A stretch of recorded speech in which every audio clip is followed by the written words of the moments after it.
आजच्या लेक्चरमध्ये आपण बघणार आहोत काळ कसा ओळखायचा, मीन्स आयडेंटिफाय द टेन्स. तर 10वीच्या विद्यार्थ्यांसाठी हा 1 मार्कासाठी क्वेश्चन येऊ शकतो.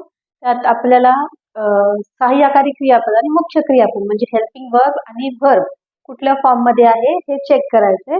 त्यामध्ये आपल्याला इझिली मिळून जाईल की आपल्याला तो वाक्याचा प्रकार कुठल्या काळामध्ये आहे. ओके, सो आपण आधी मायनर छोटे छोटे गोष्टी आहेत ते लिहून घेऊया. जसं की जर आपल्याला ING एखाद्या वाक्यामध्ये दिसलं तर तो कंटिन्युअस टेन्स आहे.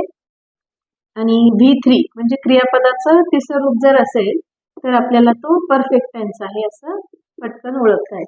ओके, सो ह्या छोट्या काही गोष्टी आहेत ज्या पटकन आपल्याला लक्षात येऊ शकतात. ING असेल तर कंटिन्युअस टेन्स. तर 2 प्रकारचा आहे.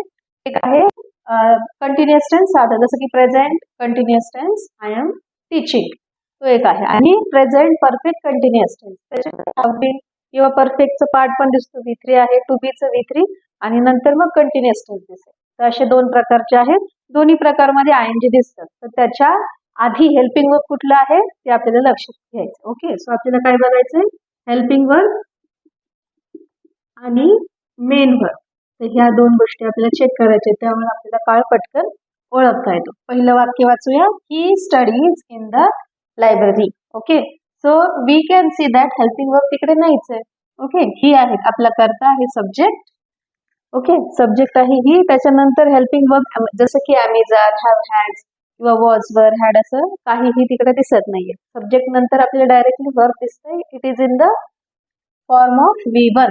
आता हे V1 आहे कसं काय ओळखलं आपण, कारण जेव्हा V1 असतं म्हणजे सिंपल प्रेझेंट टेन्स असतो.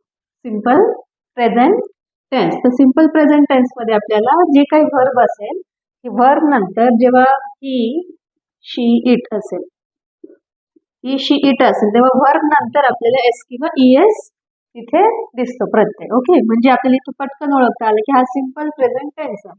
So he studies in the library. तर हा जो मागचा भाग आहे तो आपला एवढा इम्पॉर्टंट नाही आपल्यासाठी, कारण काळ ओळखण्यासाठी ते आपल्याला गरजेचं नाहीये. गरजेचं आहे पहिले 2-3 शब्द जिथे आपल्याला कळतं की काळ हा कुठला आहे. हे तुम्ही नाही वाचलं तरी चालतं. Okay, read only first few words. So this is simple present tense. This is simple present tense. Why? Because subject is followed by a verb. Verb is in the form of studies. म्हणजे V1 आहे. Okay, आणि जर I असतं तर I study असं लिहितो आपण general. I study. तर इथे Y निघून गेलाय आणि इथे IES आलाय. Okay, so this is for he we use study. So this is simple present tense. दुसरं वाक्य वाचूया. They came late today. Okay, हे महत्वाचं नाहीये. They came हा आपल्याला जो पार्ट आहे तो महत्वाचा आहे की जिथून आपल्याला काळ समजणार आहे. ते सब्जेक्ट आहे आणि त्याच्यानंतर आले केम म्हणजे COME न येता CAME आलं. म्हणजे काय, कम केम झालं, चेंज झालं. म्हणजे काय, त्याचं काय केलं आपण, V1 V2 झालेलं दिसतं आपल्याला. CO च्या जागी CA आहे. केम म्हणजे क्रियापदाचं दुसरं रूप, त्याला आपण V2 म्हणतो. V2 फक्त एकाच प्रकारच्या वाक्यामध्ये दिसतं. जेव्हा तुम्हाला V2 दिसेल तर ह्या शॉर्ट नोट्स हे लिहून घ्या.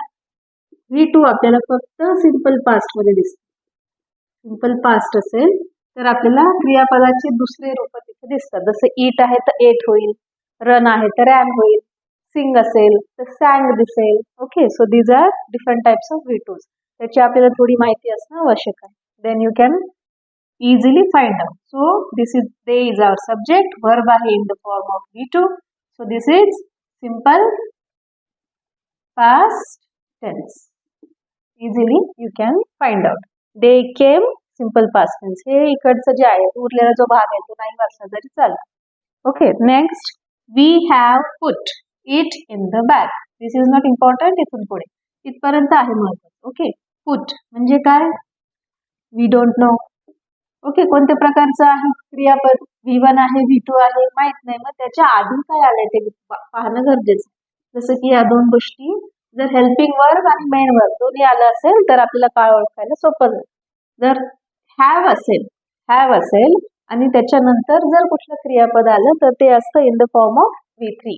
ओके, आता हे एक पर्टिक्युलर असं क्रियापद आहे की ज्याचे V1 V2 V3 असे वेगवेगळे शब्द दिसत नाही, जसं की eat, ate, eaten, drive, drove, driven. तर हे एक क्रियापद असं आहे की जे चेंजेस होत नाही कुठल्याही प्रकारे. ओके, पण ते इझी आहे ओळखायला. त्याच्या आधी काय आलं? V3 आहे हा, कारण आधी काय आलं? हॅव. हॅव नंतर V3 येतं. So this is which tense? Have कुठल्या काळामध्ये येतं? हॅव आपल्याला दिसलंय प्रेझेंट टेन्स मध्ये.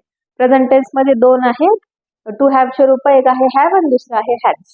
ओके, हॅव हॅज दोन्ही पण प्रेझेंट दाखवतात, म्हणून आपण इथे लिहूया present perfect tense. Okay, so easy to understand. We have put म्हणजे काय? हॅव नंतर हे जे पुट हा जो वर्ब आहे तो V3 आहे. It is in the form of V3. Okay, पुढे वाचूया. She was reading a book. So this is not necessary. हे आपण बघूया. हा आहे आपलं सब्जेक्ट. त्याच्यानंतर आहे वॉज आणि ING दिसतो आपल्याला इकडे. मग ING जर असेल तर आपण म्हटलं की तो कंटिन्युअस टेन्स असतो. दोन प्रकारचे आहेत. एक आहे साधा कंटिन्युअस, जसं की प्रेझेंट कंटिन्युअस, पास्ट कंटिन्युअस, आणि दुसरा present perfect continuous, past perfect continuous. तर तो कसा ओळखायचा? परत आपल्याला हवे हेल्पिंग. हेल्पिंग वर्ब जर टू बीचे असतील तर तो सिम्पलसा असा कुठला तरी कंटिन्युअस टेन्स असेल, प्रेझेंट असेल किंवा पास्ट असेल, किंवा if you see will be with ING then it will be future continuous tense. Okay, so बघूया काय आहे. She was reading a book. So was आहे टू बीचं रूप. काय म्हटलं आपण? टू बीचं रूप आहे. तर तो साधासा काळ आहे, त्यात परफेक्ट टेन्स नाही. ओके, परफेक्ट टेन्स मध्ये काय दिसतं आपल्याला? क्रियापदाचं तिसरं रूप. तर आपल्याला परफेक्ट टेन्स मध्ये टू बीचं तिसरं रूप दिसतं, जे आहे बीन. ओके, बीन येईल पुढे. She was reading a book. Was दाखवतं पास्ट टेन्स. आपल्याला काळ कुठला आहे ते हेल्पिंग वर्बने कळतं, म्हणून त्यांना टेन्स इंडिकेटर म्हणतात, काळदर्शक मराठीमध्ये. वॉज आहे past, then reading continuous, past continuous tense. Okay, she was reading past continuous tense. So this is how you can easily find that. Okay, पुढे आहे it has been ringing. परत एकदा ING आले. हे मी मुद्दाम सोबत ठेवले जेणेकरून तुम्हाला त्यातला फरक कळेल आणि तुम्हाला कंपॅरेटिव्ह स्टडी केल्यानंतर पटकन समजतं. ओके, सो फर्स्ट आहे कंटिन्युअस टेन्स, ओनली कंटिन्युअस, आणि हा थोडासा वेगळा आहे. इथं ING तर आले. ING म्हणजे कंटिन्युअस टेन्स दिसणारच आहे, पण त्याच्या आधी आपल्याला टू बीचं रूप दिसतंय का? दिसत तर आहे, पण ते आहे V3. ओके, हा टू बीचा V3 आहे आणि हा आहे हॅज. इथे आपण पाहिलं रीडिंगच्या आधी वॉज किंवा ॲम किंवा आर असं असू शकतं, पण इथे आपल्याला ॲमिजार किंवा वॉजवर किंवा प्रॉपर जे आपण टू बीचे रूप म्हणतो, जसं की ॲमिजार प्रेझेंटमध्ये, पास्टमध्ये वॉज किंवा वर, आणि फ्युचरमध्ये आहे विल बी. ते दिसत आहेत का? नाही दिसत. ओके, सो हा जो पार्ट आहे तो आहे परफेक्टचा पार्ट, आणि हा जो पार्ट आहे तो आहे कंटिन्युअसचा पार्ट. सो हा कुठला टेन्स आहे? Present perfect continuous tense. Okay, so हा कुठला काळ झाला? प्रेझेंट का घेतला आपण? कारण हा हॅज प्रेझेंट मध्ये असतो. Present perfect continuous tense. Okay, so this is how easily you can read the sentence. आणि पूर्णही वाचण्याची गरज नाही. सुरुवातीचा जो भाग आहे की जिथे मेन वर्ब आणि हेल्पिंग वर्ब असतं, Wien you read it, read very carefully. या काही गोष्टी आहेत जे तुम्ही लक्षात ठेवणं गरजेचं आहे. Very simple. जर V2 दिसला तर दुसरा ऑप्शन नाही आहे काही. V2 असेल तर सिम्पल पास्ट टेन्सच असतो. V2 क्रियापदाचे जे दुसरे रूप आहेत ते तुम्हाला माहीत असणं गरजेचं आहे. So you have to have some information about that beforehand. ING जिथे कुठे दिसेल तुम्हाला तर तो कंटिन्युअस टेन्सच असणार आहे. त्याचे दोन प्रकार आहेत, एक कंटिन्युअस टेन्स आणि दुसरं परफेक्ट कंटिन्युअस टेन्स. काळानुसार तुम्हाला हॅव, हॅज किंवा ॲमिजार हे वेगवेगळे टू बीची किंवा टू हॅवचे रूप दिसतील. V3 जिथं जिथं दिसेल तो असणार आहे परफेक्ट टेन्स. ओके, मग तो कुठला असणार आहे? हे आपल्याला दिसणार आहे टेन्स इंडिकेटर, म्हणजे हेल्पिंग वर्ब्स नुसार. टेन्स इंडिकेटर म्हणजे काय? हॅव जर दिसेल आपण प्रेझेंट टेन्स म्हणूया. हॅड जर असेल तिथे तर आपल्याला म्हणता येईल की तो पास्ट टेन्स आहे. तो हेल्पिंग वर्बला टेन्स इंडिकेटर म्हणण्याचं कारण तेच आहे. आपल्याला ठरवता येतं की तो कुठला कंटिन्युअस आहे. जर वॉज दिसते तर पास्ट कंटिन्युअस आपण म्हणतो. You cannot say present to that thing. Okay, आणि मेन वर्ब कुठला आहे ते गरजेचं आहे. मेन वर्ब म्हणजे काय? V3 V2 हे जे मी लिहिलंय त्यालाच आपल्याला मेन वर्ब म्हणायचं. सो हा जो पार्ट आहे तोच तुम्हाला या 3 ठिकाणी दिसेल. मेन वर्ब INGचा असेल तर continuous. Okay, I hope this help. अजून काही डाऊट असतील तुमचे तर कमेंट सेक्शन मध्ये कळवा. Whenever I get time, I will surely make a video.